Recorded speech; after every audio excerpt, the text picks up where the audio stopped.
Hello everyone, welcome to the one shot lecture of the chapter Cell Cycle and Cell Division.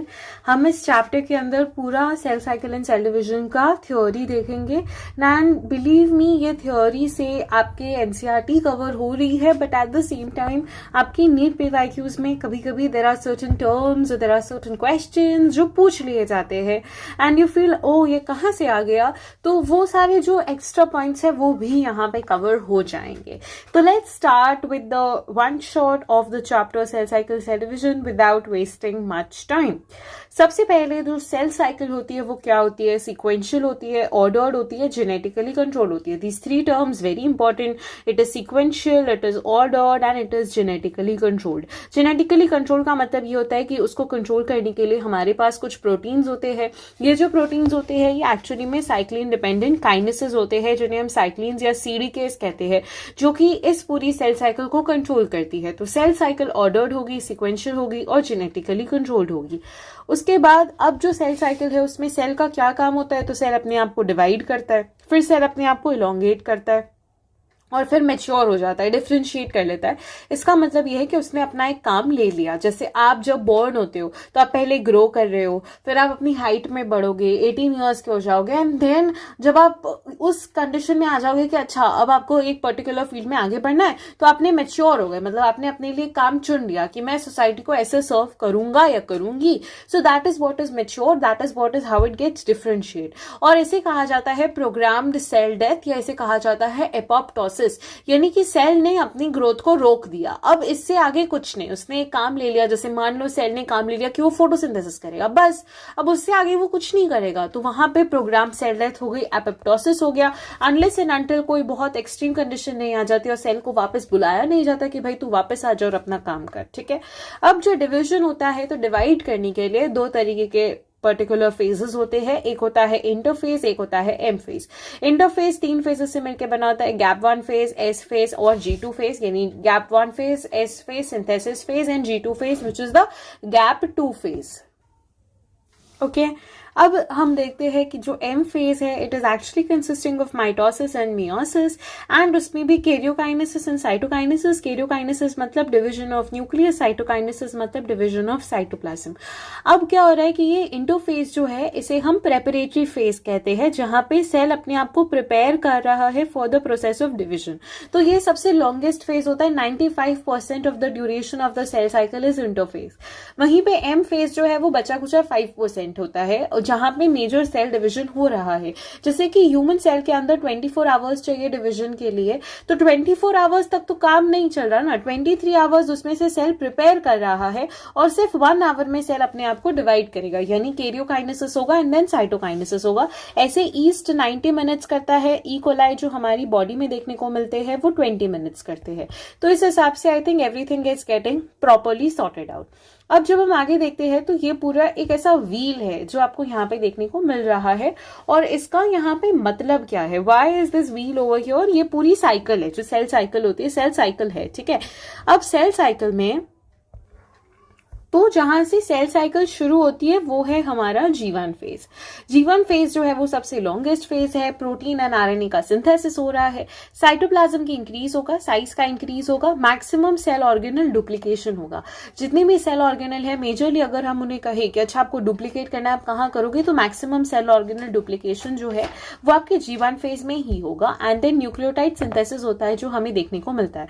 अब nucleotide synthesis क्यों हो रहा है? क्योंकि G1 के बाद है एस फेज, जहां पे डीएनए का रेप्लिकेशन होगा और डीएनए बनाने के लिए चाहिए न्यूक्लियोटाइड. तो न्यूक्लियोटाइड का सिंथेसिस वहीं पे हो जाएगा जहां पे प्रेपरेशन हो रही है, द प्रेपरेटरी फेज. तो ये हो गया हमारा G1 फेज या गैप 1 फेज. उसके बाद आता है S phase. But S phase में जाने से पहले अब इतना सारा काम करना था सेल को, अब एक चेक पॉइंट आता है. अब इतना सारा काम करना था और उसके बाद डिविजन हो गया. जैसे मान लो किसी की वेडिंग है, तो वेडिंग के लिए कितने सारे काम होते हैं. अब जब वेडिंग में आप जा रहे हो, डेस्टिनेशन वेडिंग है, तो आप एक बार चेक करोगे ना कि अच्छा हर चीज है भी प्रॉपर्ली या फिर नहीं है. तो चेक पॉइंट आता है कि भाई इतना सारा हमने तुमको टाइम दिया, इतना सारा तुमने काम किया है, तो have you done it properly also और not. So for checking that there is this one checkpoint which is called as G1 to S checkpoint, और ये मेजर चेकपॉइंट होता है सेल साइकिल का, जो चेक करेगा अच्छा सारी चीजें ठीक है या नहीं, और जब सारी चीजें ठीक है तो फिर अच्छा ठीक है जाने दो. Then comes the S phase. S phase is the phase जहां पे डीएनए का रेप्लिकेशन होगा. अब डीएनए का रेप्लिकेशन हो रहा है तो हिस्टोन का डुप्लीकेशन भी होगा, एंड उसके साथ साथ सेंट्रियोल का भी डुप्लीकेशन होता है. डीएनए रेप्लिकेशन न्यूक्लियस के अंदर होता है, एंड सेंट्रियोल डुप्लीकेशन जो है वो साइटोप्लाज्म के अंदर होता है, and only in animal cell, क्योंकि सेंट्रियोल्स आपको प्लांट सेल्स में देखने को नहीं मिलेंगे. एस फेज के बाद सेल जो है वो G2 फेज यानी गैप 2 फेज में जाता है, जहां पे सेल अभी भी ग्रो करेगा. अब कोई डीएनए रेप्लिकेशन नहीं होगा, जो होना था वो हो गया. यहाँ पे डीएनए रेप्लिकेशन हो रहा है, क्रोमोसोम रेप्लिकेशन नहीं हो रहा. अगर कोई हैप्लॉइड है तो वो हैप्लॉइड ही रहेगा, बट उसका जो कॉन्टेंट है डीएनए कॉन्टेंट C है तो वो 2C हो जाएगा. This is what DNA replication means. Okay, gap 2 phase में कुछ सेमी ऑटोनॉमस सेल ऑर्गेनल होते हैं जो डुप्लीकेट करते हैं. अब ये लाइन कहाँ मिलेगी? आप एनसीईआरटी का जो रिकैप बॉक्स है, जो एक चैप्टर कवर होने के बाद एंड में बॉक्स आता है, वहां पे जब आप पढ़ोगे तो आपको गोल्जी के बारे में दिया है कि गोल्जी अपने आप को रेप्लिकेट करता है ड्यूरिंग G2 फेज. अब ये चीज बच्चे कभी कभी नहीं पढ़ते, तो फिर you tend to forget it at the day of examination, and then you'll be like where it is given in the NCERT, and it is actually given in the NCERT. तो ये चीजें छोटी छोटी चीजें होती है. सो डुप्लीकेशन जो है सेमी ऑटोनोमस सेल ऑर्गेनेलीज का, वेदर इट इज माइटोकॉन्ड्रिया या गोल्जी अपैरेटस या फिर जो भी है क्लोरोप्लास्ट, वो करेंगे कब? गैप 2 फेज में. और टिब्यूलिन का प्रोटीन सिंथेसिस होता है. आप गैप 2 पढ़ोगे ना तो आपको वहां लिखा होगा कि टिब्यूलिन प्रोटीन सिंथेसिस, जो प्रोटीन सिंथेसिस होता है, तो वो टिब्यूलिन प्रोटीन होता है जो कि आने वाले टाइम में आपके जो माइक्रोफिलामेंट्स बन रहे हैं, जो आपके एस्टर्स बनेंगे, स्पिंडल फाइबर्स बनेंगे, उनमें कहीं ना कहीं हेल्प करेगा. अब जो सेल है वो 95% प्रेपरेशन करने के बाद अब सेल जो है वो एम फेज में जा रहा है, जहां पे उसका फाइनल डिविजन होगा, है ना. फाइनली अब वो दिन आ गया जब शादी है, तो everything needs to be properly organise again. तो वापस एक माइनर सी चेकिंग होगी, अच्छा सब बराबर है, जो सारी चीजें चाहिए थी वो रेडी है, जो भी डेकोरेशन होनी थी is that properly done not. So that is G2 to M phase, which is a minor checkpoint. And उसके बाद आता है कैरियोकाइनेसिस एंड साइटोकाइनेसिस. कैरियोकाइनेसिस होता है आपका न्यूक्लियस का डिवीजन, साइटोकाइनेसिस होता है सेल का डिवीजन, एंड फाइनली यहाँ पे आपके पास 2 सेल्स जो है वो बन जाते हैं.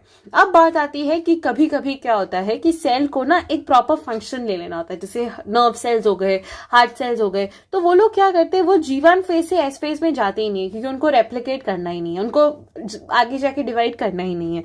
तो वो ये करते हैं, वो बाहर निकल आते हैं और कहते हैं कि हम तो एग्जिट कर देंगे, हम तो G0 फेज में चले जाएंगे. अब G0 फेज जो होता है वो क्विसेंट स्टेज होता है सेल साइकिल का, जहां पे सेल मेटाबॉलिकली एक्टिव है. मेटाबॉलिकली एक्टिव है मतलब लिविंग है, बट सेल डिवाइड नहीं करेगा, और वो डिफरेंशिएटेड सेल है. इसका मतलब ये है कि उसने अपना एक फंक्शन ले लिया, जैसे हार्ट सेल ने अपना फंक्शन ले लिया और वापस से वो डिवाइड नहीं करेगा. तो वो चीज हुई. अब G0 फेज का अगर आप PYQs देखोगे तो PYQ में एक बहुत ही खराब तरीके से ऑप्शन सेट करके क्वेश्चन पूछा था कि G0 फेज में सेल क्या करता है, exit the cell cycle, suspend the cell cycle, ऐसे सारे ऑप्शन दिए थे. अब देखो मैं आपको समझाती हूँ. एग्जिट द सेल साइकिल का मतलब क्या है, सस्पेंड द सेल साइकिल का मतलब है, इसको रट्टा नहीं मानना है. जनरली कह दिया जाता है कि रट्टा मान लो, but no, you don't have to रट्टाफाई everything, you have to understand. और स्पेशली ये चैप्टर अगर आप बायोलॉजी के ही स्टूडेंट रहना चाहते हो आगे जाके, और आप साइंस से नाता नहीं तोड़ना चाहते, तो ये चैप्टर तो अंदर टिप ऑफ योर टंग्स होना चाहिए, क्योंकि ये तो कभी पीछा नहीं छोड़ेगा. ठीक है, तो खैर मैं आपको बता रही थी G0 फेज. अब आता है 2 चीज, एक होता है एग्जिट द सेल साइकिल और एक होता है सस्पेंड द सेल साइकिल. इसका मतलब ये है कि मान लो कोई संत है, उसको कभी शादी करनी ही नहीं है और उसने मोह माया छोड़ दिया है, होता है ऐसे लोग, है ना. तो वो क्या करेंगे, वो लोग इस लूप में से बाहर आ जाएंगे. जैसे कि हमारे हार्ट सेल्स, उनको डिवाइड करना ही नहीं है, हमारे नर्व सेल्स, उनको डिवाइड करना ही नहीं है. बॉडी मरती है, मर जाए, तुमको आंखें नहीं दिखता ना दिखे, बट हम डिवाइड नहीं करेंगे. They are very much particular about their policies, so they exit the cell cycle. अब वो वापस से आने के लिए गए ही नहीं है. और कुछ लोग ऐसे होते हैं कि अच्छा अभी हमें पढ़ाई करनी है, so we are out of this, but शायद थोड़े टाइम बाद when we are stable will think about it, है ना. सेम चीज यहाँ पे कि अच्छा कुछ सेल्स है, जैसे मान लो आपके प्लांट्स में कुछ सेल्स हो गए कि अच्छा ओके फॉर राइट नाउ हम काम कर रहे हैं पैरेंकाइमा, कोलेनकाइमा, स्क्लेरेनकाइमा जैसे, बट टाइम आने पे यस वी कैन डिफरेंशिएट, हम जाइलम फ्लोएम भी बना सकते हैं, राइट. तो ये चीज होती है कि मैंने एक फंक्शन ले लिया, बट ओके जब टाइम आएगा we will be helping you whenever you are in need. तो वो सस्पेंड करते हैं सेल साइकिल को। जब स्कूल में से सस्पेंड किया जाता है तो क्या होता है, आपको वापस बुला लिया जाता है ना, है ना, थोड़े टाइम के बाद। सेम चीज, तो सस्पेंड द सेल साइकिल मतलब वो सेल वापस से एंट्री मारेगा, और एग्जिट द सेल साइकिल मतलब वो सेल ने मोह माया छोड़ दी। तो अगर आपको कोई पूछे कि G0 फेज में क्या होता है, तो भाई सस्पेंड द सेल साइकिल भी होता है और एग्जिट द सेल साइकिल भी होता है। बट जनरली बोला जाता है कि it suspends the cell cycle, क्योंकि मेजॉरिटी ऑफ द सेल्स है वो सस्पेंड करते हैं, एग्जिट करने वाले बहुत कम होते हैं। ठीक है, I hope this two terms are very much clearly understood. Okay, अब हम देखते हैं होमोलोगस क्रोमोसोम क्या होते हैं। होमोलोगस क्रोमोसोम यानी कि ऑलमोस्ट सेम क्रोमोसोम, एक फादर से आएगा, एक मदर से आएगा, एक फादर से आएगा, बट वेरी करेंगे थोड़ी सी स्लाइडली। जैसे मान लो हेयर का जीन है ना, मम्मी का हेयर है थोड़ा सा डार्क ब्राउन, डैडी का हेयर है थोड़ा सा ब्लैक, दोनों से जीन्स आएगा, दोनों सेम है, यहाँ पे है हेयर का जीन, दोनों सेम है, बस थोड़ा सा डिफरेंट कलर में आ गया। तो that is what is homologous chromosome. Homologous chromosomes are exactly the same chromosome, coming from mother, coming from father, but they are kind of similar, vary करेंगे थोड़ा slightly। ठीक है, अब मैं आपको एक बहुत इंपॉर्टेंट चीज समझा रही हूं। अगर किसी को ये कॉन्सेप्ट हैप्लॉइड, डिप्लॉइड, C2C का समझ में नहीं आता है, आपको इस पोर्शन के बाद वो चीजें समझ में आ जाएंगी। कैसे, मैं आपको क्या करवा रही हूँ, देखो, जब भी आपको कोई क्रोमैटिड, ये होती है क्रोमैटिड और ये होता है क्रोमोसोम। ठीक है, पहले इतना समझो, एक अगर गया हो तो क्रोमैटिड है और ये गिवन हो तो ये क्रोमोसोम है, क्योंकि इसके बिना आपका माइटोसिस एंड मियोसिस अधूरा है। ठीक है, मुझे जल्दी जल्दी कराने में ऐसा नहीं करना कि आपको यही नहीं आ रहा। ठीक है, तो ये होगा हमारा क्रोमैटिड और ये जो होगा ये होगा हमारा क्रोमोसोम। अब आप देखो एक चीज, आप सेंट्रोमियर को काउंट करोगे। जैसे मान लो मैंने आपको ऐसा दे दिया, कितने सेंट्रोमियर है यहाँ पे, अच्छा 2 सेंट्रोमियर है, तो यहाँ पे ये हो जाएगा 2n।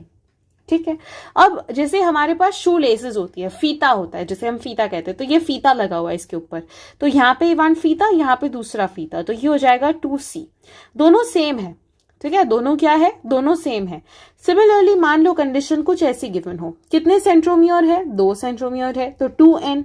कितने फीताज है, तो भाई 1 2 3 4, तो टोटल 4C। तो डीएनए ने अपने आप को डबल कर दिया। अब मैं आपको एक चीज समझाती हूँ आगे जाने से पहले, क्योंकि ये चीज बिल्कुल समझ नहीं आती है। ठीक है, मान लो मेरे पास ये एक क्रोमोसोम है और इसके ऊपर फीते हैं 2, ठीक है, और मेरे पास एक और, ओके मुझे ऐसे नहीं होगा, ठीक है, इधर ही करते हैं। मान लो मेरे पास ये एक क्रोमोसोम है और मेरे पास एक दूसरे कलर का एक दूसरा एक क्रोमोसोम है।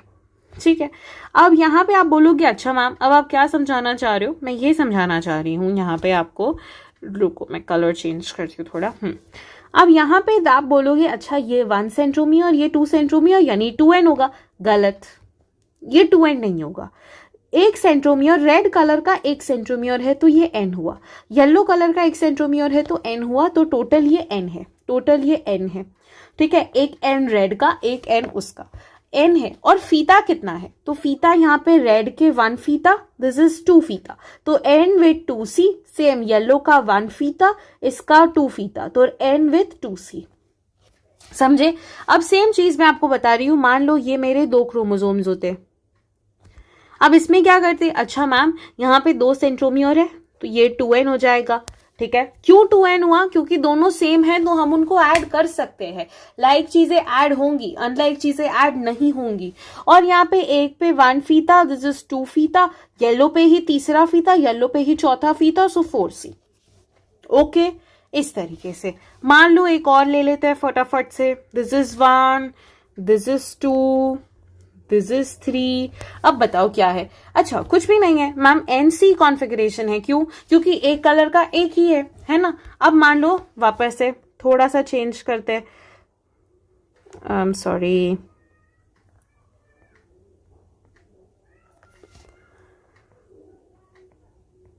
ऐसा दे दिया मान लो आपको कुछ, तब क्या करोगे आप, अच्छा मैम कोई बात नहीं, 2n 4C फॉर 1 फीता and N and 2C for another theta. Simple.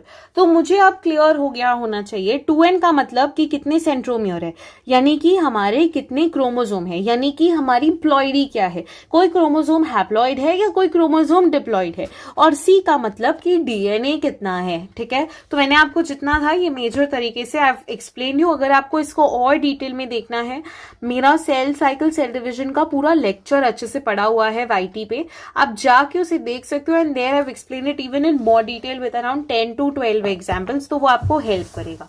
ठीक है, बट ओके, इतना मैंने समझाना था क्योंकि अभी मेरे को इंपॉर्टेंट है. अब बात करेंगे माइटोसिस. माइटोसिस होता है इक्वेशनल डिवीजन. क्यों करवाते हैं? रिपेयर के काम के लिए, रिप्लेसमेंट के लिए. नंबर बढ़ जाएगा और जो मास है सेल का वो बढ़ जाएगा. अब इसमें 4 फेजेस होते हैं: prophase, metaphase, anaphase, telophase karyokinesis के अंदर, जहां पे न्यूक्लियस का डिवीजन हो रहा है. प्रोफेज का मतलब होता है कि जो सेल है उसमें क्रोमैटिन है, वो बॉल ऑफ वुल जैसे स्पाइरमी स्टेज पे है, तो अब वो क्रोमोसोम में अपने आप को क्या करेगा? बनाएगा. तो nuclear membrane, nucleolus disappear, cell organelle disappear, centriole move to opposite poles. जो सेंट्रियोल है यहाँ पे ये ऑपोजिट पोल्स में मूव करेंगे एंड क्रोमैटिन मटेरियल कंडेंस करके क्रोमोसोम बनाने की कोशिश करेगा. अब आप बताओ कितने क्रोमोसोम है यहाँ पे? 2, तो 2N. कितने फीते हैं? 4C. तो यानी कि इसकी प्लॉइडी डिप्लॉइड है और इस पे 4 डीएनए कंटेंट है. मेटाफेज में क्या होगा? मेटाफेज में यहाँ पे फाइबर्स आएंगे. तो ये जो फाइबर्स होते हैं जो क्रोमोसोम के साथ लगते हैं उसे ट्रैक्शन फाइबर्स बोलते हैं. और ये जो कंटिन्यूअस फाइबर्स होते हैं, कंटिन्यूअस फाइबर्स में क्रोमोसोम बीच में नहीं आते. ये नाम गिवन है तो आपको ये याद रखना है. स्पाइरमी स्टेज पता पूछा जाता है तो वो याद रहना है. Spindle attach to the kinetochore. Spindles जो है उन्होंने काइनेटोकोर्स के साथ, ये सेंट्रोमियर के आसपास डिस्क शेप स्ट्रक्चर्स होते हैं जिन्हें हम काइनेटोकोर्स को कहते हैं. तो काइनेटोकोर्स के साथ आके स्पिंडल फाइबर्स अटैच कर जाते हैं and they bring it to the main बीच वाला पोर्शन, जिसे हम मेटाफेजिक प्लेट या कंग्रेशन प्लेट बोलते हैं. मैक्सिमम कंडेंस स्ट्रक्चर होता है मेटाफेज में और हमें काफी अच्छी तरीके से विजिबल होता है. It is the best stage to study the morphology of the chromosome. फिर आता है एनाफेज. एनाफेज में क्या होता है? अब दोनों तरफ से उन्होंने खींचा. टग ऑफ वॉर में कैसे होता है? एक तरफ से इसने खींचा, एक तरफ से इसने, अब बीच में से टूट गया. तो जब वो टूट गया, अब यहाँ पे इसकी प्लॉइडी बताओ. अब आपको पता होना चाहिए कि यहाँ पे 1, 2, 3, 4 यानी 4N 4C. तो for a time being anaphase के अंदर ये 2N 4C जो है वो 4N 4C हो जाता है जब तक सेल डिवाइड नहीं करा. फिर सेल डिवाइड करेगा तो 2N 2C हो जाएगा, इक्वल डिवाइड कर देगा. बट क्या हुआ? डिवीजन करवाया हमने. सेंट्रोमियर ने अपने आप को स्प्लिट किया और हम इधर शेप को स्टडी कर सकते हैं और यहाँ पे हम मॉर्फोलॉजी को स्टडी कर सकते हैं. तो best stage to study the morphology is metaphase. Best stage to study the shape is anaphase. इसमें IJLV क्रोमोसोम्स होते हैं जो हमें देखने को मिलते हैं. ऐसे ही होता है टीलोफेज. टीलोफेज वो फेज होता है जहां पे अब सेल ने डिवाइड कर दिया है. Nuclear membrane, nucleolus, endoplasmic reticulum, Golgi complex सारा रीअपियर. ये 4 नाम इंपॉर्टेंट है. एंड क्रोमैटिन मटेरियल डीकंडेंस और 2 सेल मिल गए. और 2N 2C जो डीएनए रेप्लिकेट हुआ था एस फेज में वो वापस से कैसे हो गया? अपने ओरिजिनल में आ गया और सेल का नंबर भी कम नहीं हुआ. So this is an equational division जहां पे प्लॉइडी सेम रहती है. अगर डिप्लॉइड है तो डिप्लॉइड ही करेगा, हैप्लॉइड है तो हैप्लॉइड ही करेगा. जनरली डिप्लॉइड सेल्स करते हैं बट कुछ एक्सेप्शंस है जो आपके हैप्लॉइड होने के बावजूद करते हैं डिवीजन. कहाँ पे देखने को मिलता है माइटोसिस में? आपके गट में देखने को मिलेगा, इनर लाइनिंग ऑफ एपिडर्मिस में देखने को मिलेगा, ब्लड वेसल्स में देखने को मिलेगा, ब्लड सेल्स में. तो वहां पे इन सारी जगह पे हमें माइटोसिस देखने को मिलता है जहां पे रिपेयर का वर्क इंपॉर्टेंट है. ठीक है, ओके, चलो. अब बात आती है साइटोकाइन. ये वाला ऐसा स्टेज होता है. तो ये प्रोफेज का डायग्राम था. बेसिकली प्रॉपरली क्रोमोसोम कंडेंस नहीं हुए एंड देन फिर मेटाफेज में वो कंडेंस हुए. अब साइटोकाइनेसिस होगा. कैरियोकाइनेसिस न्यूक्लियस का डिवीजन हो गया. अब साइटोप्लाज्म का डिवीजन करवाना है तो साइटोप्लाज्म का डिवीजन होगा. तो वो कैसे होगा? यहाँ पे ये 2 सेल बन गए. अब हमारा साइटोप्लाज्म का डिवीजन होगा. तो ये 2 तरीके से होता है. एक होता है प्लांट में, एक होता है एनिमल में. एनिमल में जो है वो बाहर से सेल वॉल अंदर की तरफ आती है, माइक्रोफिलामेंट करवाते हैं, सेल का फरो बन रहा है और यहां से ये ऐसे आते आते इसको ज्वाइन करके ये बाहर निकल जाएंगे. तो एक डिप्लॉइड सेल जो है उसके 4 हैप्लॉइड सेल्स जो है वो यहां पे बन जाएंगे, which is condition of cytokinesis. But वहीं पे जो आपके प्लांट सेल्स हैं वहां पे plant cells, I am so sorry, ये इधर का नहीं है, ये मियोसिस का है। मैं वही सोचू मैंने गलत क्यों लिखा है, ये इक्वेशनल डिवीजन है, यहाँ पे प्लॉइडी कम नहीं होगी। और जो प्लांट सेल है वो प्लांट सेल में क्या होगा, प्लांट सेल में होती है सेल वॉल, और सेल वॉल बिल्कुल भी उसका स्ट्रक्चर और शेप चेंज नहीं करती जो हमने सेल में पढ़ा। तो अब अगर हमें प्लांट सेल को डिवाइड करवाना है तो हम क्या करते हैं, बाहर से अंदर की तरफ तो करवा नहीं सकते, तो अंदर से बाहर की तरफ करवाते। जैसे मान लो ये प्लांट सेल है तो इसमें डिविजन करवाना है ना, तो ये अंदर से बाहर की तरफ ये सेल वॉल बनेगी, और इसे हम कहते हैं सेंट्रीफ्यूगल। तो यहाँ पे फ्रैग्मोप्लास्ट बनते हैं, calcium magnesium pectate which is a precursor to the cell plate, and then वहां पे वो अंदर की तरफ सेल वॉल के प्रीकर्सर होते हैं, फिर सेल प्लेट बनती है जो कैल्शियम मैग्नीशियम पेक्टेट की बनी हुई होती है। अब हम देखते हैं मियोसिस। मियोसिस का मतलब होता है डुअल डिवीजन, इसका मतलब मियोसिस 1 भी हो रहा है और मियोसिस 2 भी हो रहा है। ये रिडक्शनल डिवीजन होता है कि यहाँ पे नंबर ऑफ क्रोमोसोम्स जो है वो कम होते हैं। ये पैराडॉक्स है। क्यों पैराडॉक्स है? Because we are reducing the number still remaining the same. मान लो 46 क्रोमोसोम है, उसको मैंने मियोसिस करवा के 23 कर दिया, फिर मियोसिस होगा तो कम हो जाना चाहिए, बट ऐसा नहीं होता है। 23 का 23 रहता है, क्योंकि फर्टिलाइजेशन नाम का प्रोसेस होता है जो मेल और फीमेल के गेमीट्स आके एक दूसरे के साथ फ्यूज करते हैं, और उसको कम करवाने के लिए मियोसिस करवाया जाता है। तो ये एक पैराडॉक्सिकल स्टेटमेंट है जो ये बताता है कि हम क्रोमोसोम के नंबर को तो रिड्यूस कर रहे हैं, बट फिर भी उसकी जो प्लॉइडी है वो जैसी है वैसी की वैसी ही है। So that's what it is actually all about, it's all about. Okay, तो एक डिप्लॉइड से 4 हैप्लॉइड बनेंगे जो हम सेल्स में काम आता है फॉर्मेशन ऑफ गेमीट्स के लिए। अब इसमें मियोसिस 1 होता है और मियोसिस 2 होता है, prophase, metaphase, anaphase, telophase, prophase, metaphase, anaphase, telophase. Prophase of meiosis 1 5 में होता है divided, leptotene, zygotene, pachytene, diplotene, diakinesis.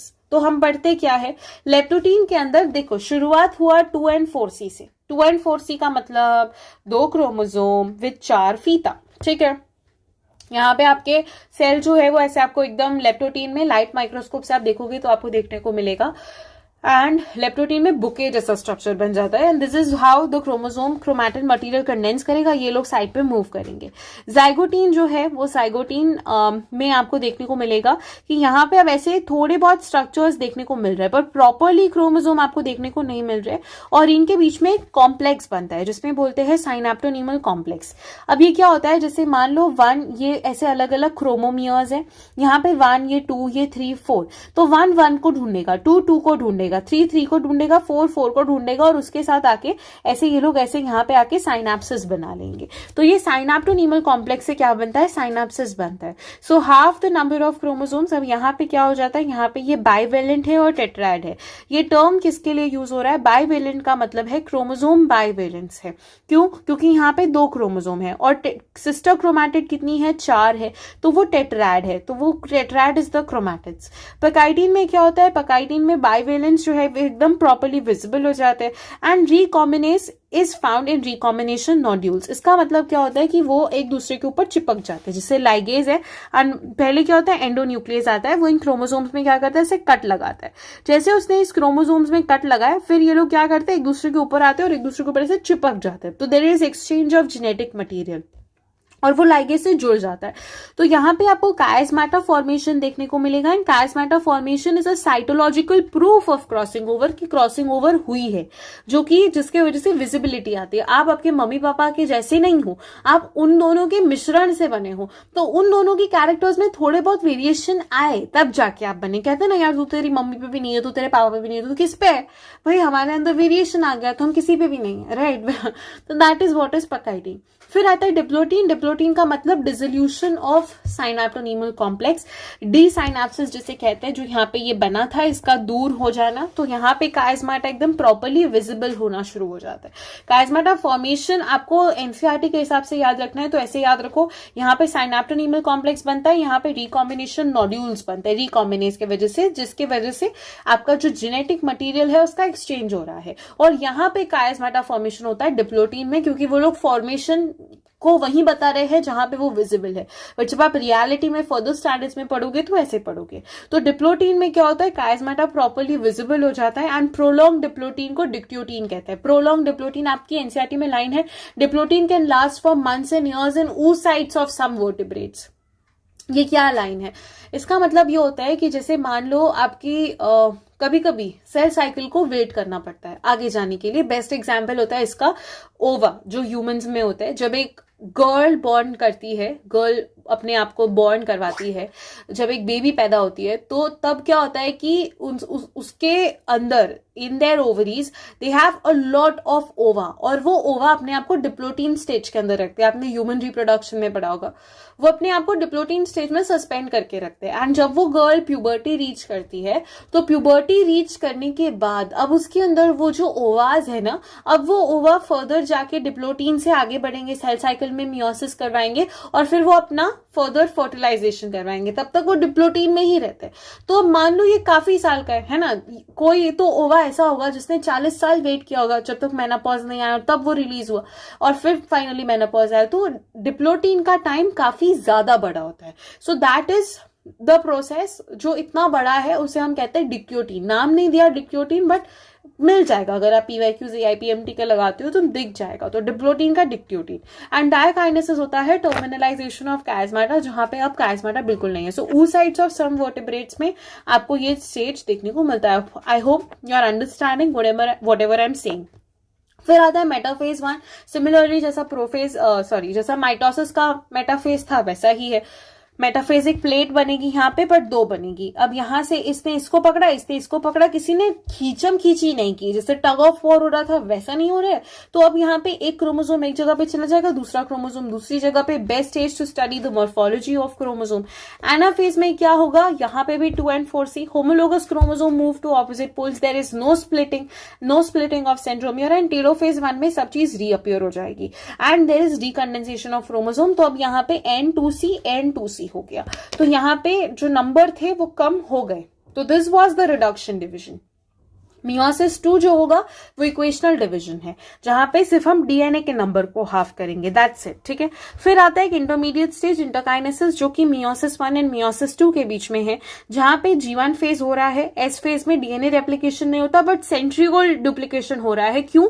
क्योंकि हमें स्पिंडल फाइबर्स चाहिए, तो स्पिंडल फाइबर्स के लिए तो सेंट्रल डुप्लीकेशन होना ही है. एंड G2 जो है वो सेम का सेम वैसा ही रहेगा. अब बात करते हैं मियोसिस 2. मियोसिस 2 में कोशिश ये रहती है कि टेलोफेज 1 पूरा कंप्लीट हो के साइटोकाइनेसिस ना हो, और साइटोकाइनेसिस के पहले ही प्रोफेज 2 चालू हो जाए, क्योंकि प्रॉपरली सेल को डिवाइड नहीं करा है अभी तक सेल ने. तो फिर मियोसिस 2 में प्रोफेज 2 में अगेन वापस से जो nuclear envelope, nucleolus, Golgi complex, endoplasmic reticulum बना था वो हट जाएगा. Spindle fibres move to opposite poles. Metaphase plate में वो वापस से मेटाफेजिक प्लेट में अपने आप को अरेंज कर लेंगे. वापस से टग ऑफ वॉर होगा, मैक्सिमम कंडेंस क्रोमोसोम है. एनाफेज 2 में वापस से टूट गए, बीच में इंटरजोनल फाइबर्स है जो देखने को मिलेंगे. बट उस पर्टिकुलर स्टेज में एनाफेज में नंबर डबल हो जाता है, 2 and 2C, क्योंकि अभी तक सेल ने डिवाइड नहीं किया. और इसका एक बहुत अच्छा क्वेश्चन बनाया जा सकता है. फिर सेल ने अपने आप को डिवाइड किया, N और C, N और C, N और C और N और C से 4 हमें हैप्लॉइड स्ट्रक्चर मिल गए. और ये काफी इंपॉर्टेंट है वेरिएशन के लिए, इवोल्यूशन के प्रोसेस में. So that's all for the chapter cell cycle cell division from my side. शायद थोड़ा लंबा हो गया, but it's okay, because I have covered everything. and अगर मैं नहीं करवाती, नहीं समझाती, तो then I would have felt कि शायद one shot अधूरा था. तो I have done properly from my side.